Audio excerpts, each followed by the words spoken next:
آج کا انتخاب ہرمن ہیسے کا شاہکار افسانہ بھیڑیا ہے۔ مصنف کا مختصر تعارف۔ ہرمن ہیسے جرمنی کے ادیبوں میں افسانہ نگار کے طور پر ایک نمایاں شناخت رکھتے ہیں۔ ان کی تحریروں میں سادگی، روانی اور سلاست ہے۔ وہ اپنی تحریروں میں ایک تاثر پیدا کرتے ہیں جس کی وجہ سے امریکی ان کی تحریروں کے اسیر ہو گئے اور وہ ان کے پسندیدہ مصنف بن گئے۔ 20ویں صدی میں ہرمن ہیسے کی تحریروں کا انگریزی کے علاوہ اردو میں ترجمہ ہونا شروع ہو گیا، اس لیے اردو ادب میں بھی ہرمن ہیسے کا نام مشہور ہوتا گیا۔ بھیڑیا ہرمن ہیسے کا ایک ایسا افسانہ ہے جس میں بھیڑیے اور انسان کی فطرت میں جو خون ریزی، وحشت اور ظالمانہ انداز کے عناصر موجود ہیں، ان کی مشترکہ پہلوؤں کو بڑی خوبصورتی کے ساتھ پیش کیا گیا ہے۔ ہرمن ہیسے کو ان کی تحریروں کی وجہ سے نوبل انعام سے بھی نوازا گیا۔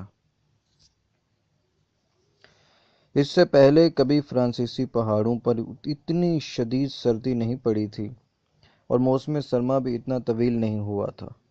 ہفتوں تک ہوا صاف، تیکھی اور سرد رہی تھی۔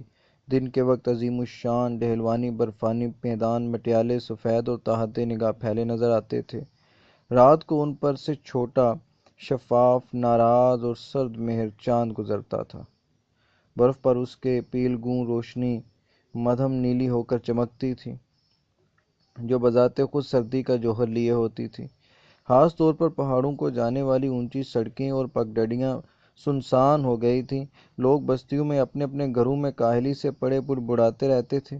رات کو کھڑکیاں نیلی چاندنی میں دھواں نما سرخ ہو کر چمکتی اور جلد ہی اندھیرے میں ڈوب جاتی۔ علاقے کے جانوروں کے لیے کڑا وقت تھا۔ بہت سے چھوٹے جانور اور پرندے ٹھٹر کر مر چکے تھے اور ان کی نحیف و نزار لاشیں عقابوں اور بھیڑیوں کی خوراک بن چکی تھیں، لیکن وہ بھی بری طرح ٹھنڈ اور بھوک کے مارے ہوئے تھے۔ اس علاقے میں بھیڑیوں کے صرف چند خاندان بستے تھے اور مصیبت نے انہیں اکٹھا رہنے پر مجبور کر دیا تھا۔ دن میں ان میں سے کوئی ایک باہر نکلتا، وہ برف میں مارا مارا پھرتا۔ وہ کمزور، بھوکا، چوکنا اور کسی بھوت کی طرح غسیلا ہو رہا ہوتا۔ اس کا سایہ اس کے قریب ہی برف کی سفیدی میں چمکتا ہوتا۔ وہ اپنی نوکیلی تھوتنی ہوا میں گھماتا اور سونگھتا۔ وہ وقتاً فوقتاً خشک اور زخمی انداز میں کراہتا، لیکن رات کو وہ سب اکٹھے باہر نکلتے اور بستیاں ان کی دردناک گھرراہٹوں میں گر جاتی۔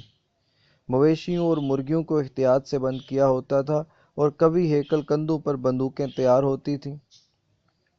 شاذ و نادر ہی بھیڑیے کتے یا کسی دوسرے چھوٹے جانور کا شکار کر پاتے، جبکہ بھیڑیوں میں سے 2 کو پہلے ہی گولی مارا جا چکا تھا۔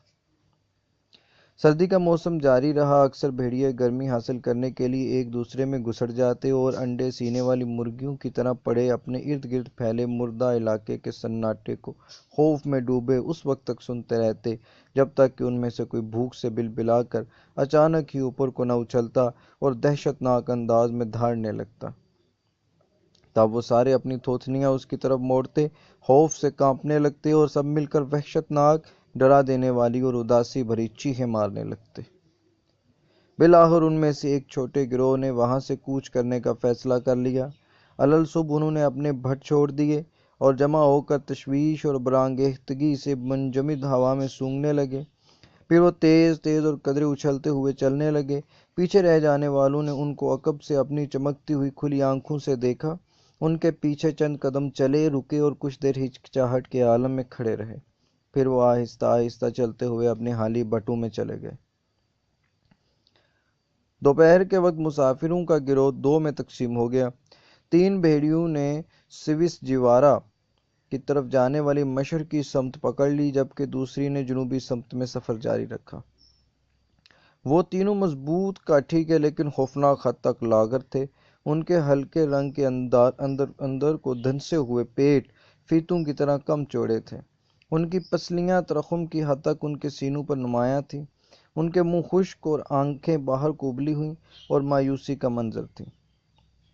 وہ جیورا میں دور تک چلے گئے۔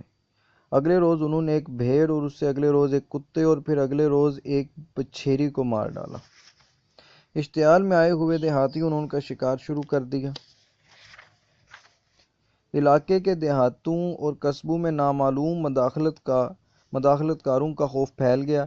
برف گاڑیاں مسلح ہو کر چلنے لگیں، ایک گاؤں سے دوسرے کو جانے والے اپنے ساتھ بندوقیں رکھنے لگے۔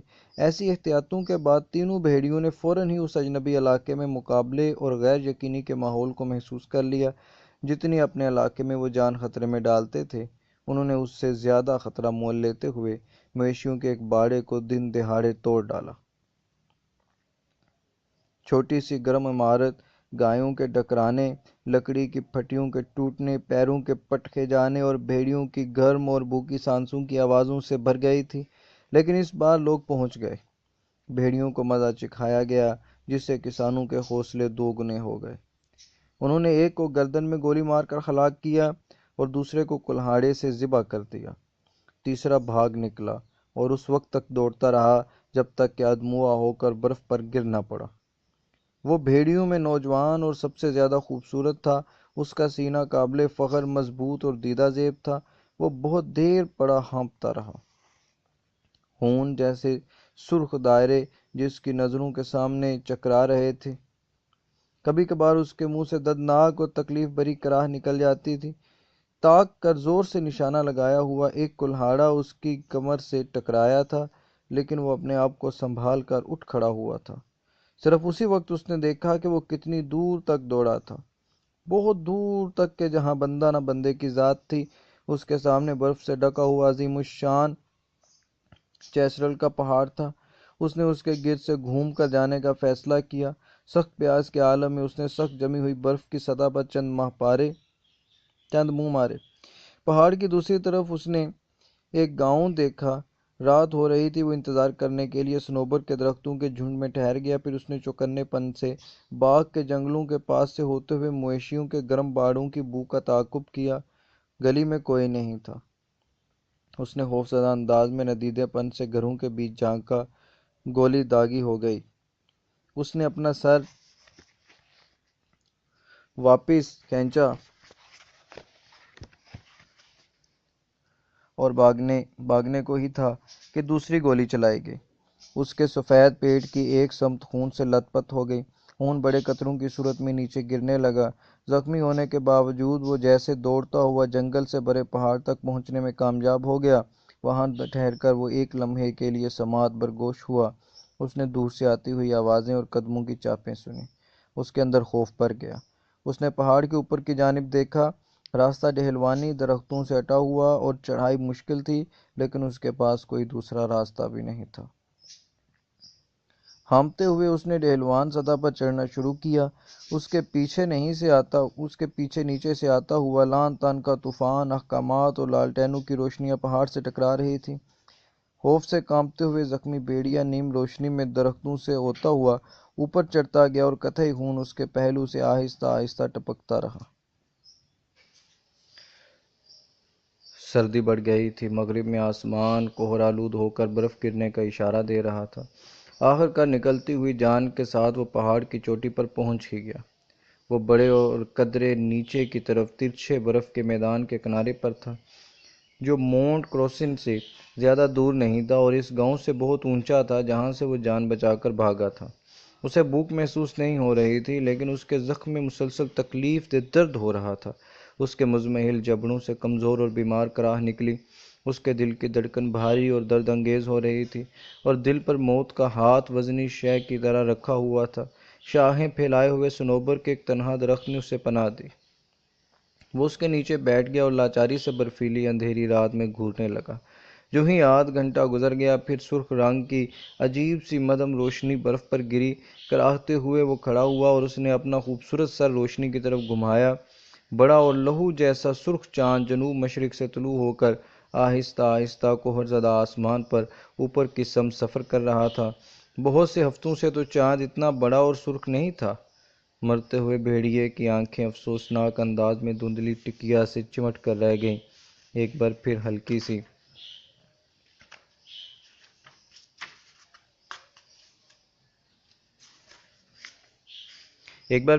سی گرراہٹ دردناکی لیے رات کے سناٹے میں گونجی۔ تب وہاں قدموں کی آوازیں اور روشنیاں آنے لگیں۔ موٹے کوٹوں میں کسان، فر کی ٹوپیوں اور بے ڈول پاجاموں میں شکاری اور لڑکے برف پر گھسٹتے ہوئے پہنچ گئے۔ فاتحانہ چیخ ابھری، انہوں نے مرتے ہوئے بھیڑیے کو دیکھ لیا تھا۔ فوراً ہی 2 گولیاں چلیں، دونوں نشانے پر نہ بیٹھیں۔ انہوں نے دیکھا کہ وہ تو پہلے ہی مر رہا تھا۔ وہ اس پر لاٹھیوں اور ڈنڈوں سے جت گئے۔ اس کے بعد وہ احساس سے ماورا ہو گیا۔ اس کی ہڈیاں توڑ کر اسے گھسیٹتے ہوئے سینٹ ایمر لے گئے۔ انہوں نے قہقہے لگائے، شیخیاں بگاریں، گیت گائے، لانتیں برسائیں اور برانڈی اور کافی کے حقدار ٹھہرے۔ ان میں سے کسی نے بھی جنگل کو ڈھانپنے والی برف کے حسن کو، یا بلند سطح مرتفع کی تابانی کو، یا چیسرل پلٹ کے سرخ چاند کو نہیں دیکھا، جس کی مدھم چاندنی ان کی بندوقوں کی نالیوں پر شفاف برف میں اور مردہ بھیڑیے کی دھندلائی ہوئی آنکھوں میں ٹمٹما رہی تھی۔